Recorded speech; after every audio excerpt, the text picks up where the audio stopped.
Hi, I'm Jeremy Marshall. Thanks for watching the earlier talks. This is the last one you may be pleased to hear, and thanks for keeping going if you've got that far. So what's kept me going in the last 5-8 years, dealing with incurable cancer, not knowing how long I may live, going through all this medical treatment? It's been hope. Hope, that's what as Christians we want to offer you. We want to offer you hope. Well, hope based on what? Well, of course, there are theological things we can say, and I hope some of the answers I've given you have been useful. But ultimately, the basis of my hope is a person, Jesus Christ. Christianity is not about being religious or going to church or looking very serious. It's certainly not about looking down on other people. I have nothing to look down on other people about, right? I'm in the kind of bottom of a big medical hole.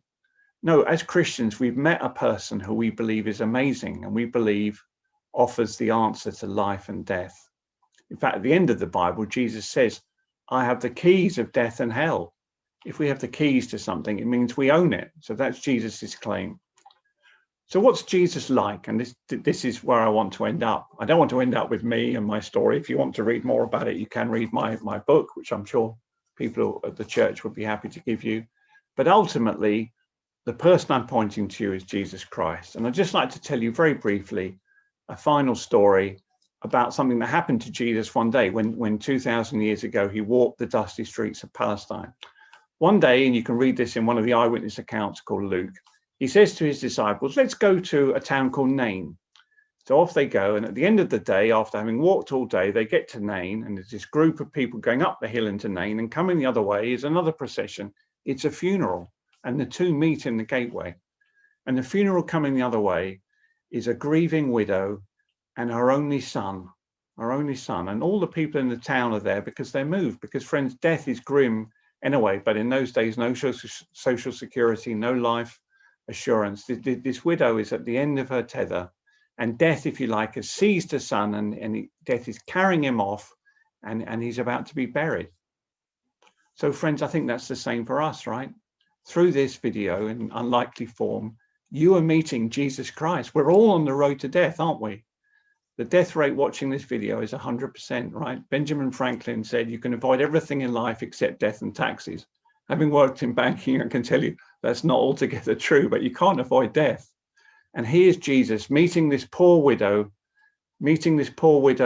on the way to death, and he meets us. And what characteristics does Jesus show in this short story? He shows two.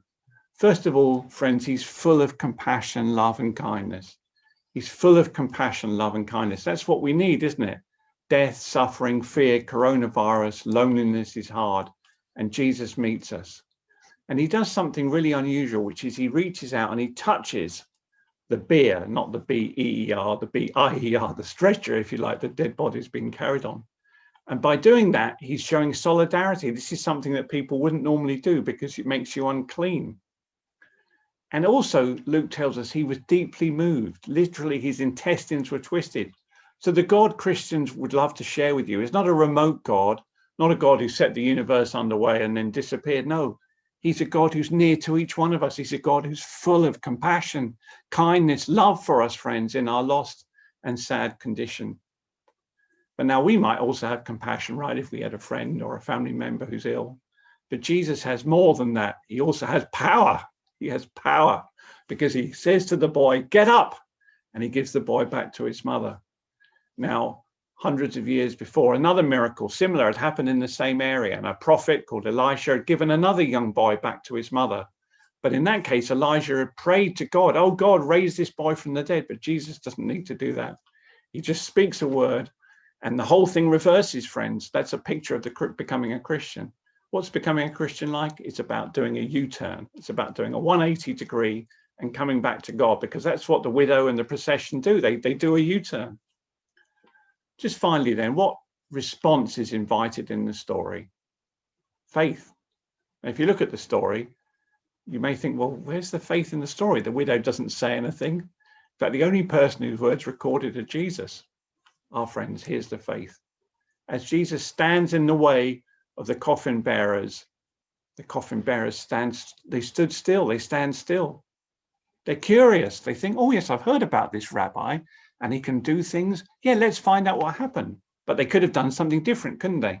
They could have brushed past him and said, excuse me, we're going to be late for the crematorium. Can you mind out of the way? That's all I'm inviting you, friends. Please be curious. Curiosity is the entry to faith. Are Jesus's claims true? Is what I've told you over the last 5 talks true? Is he God? Does he have the power of life and death?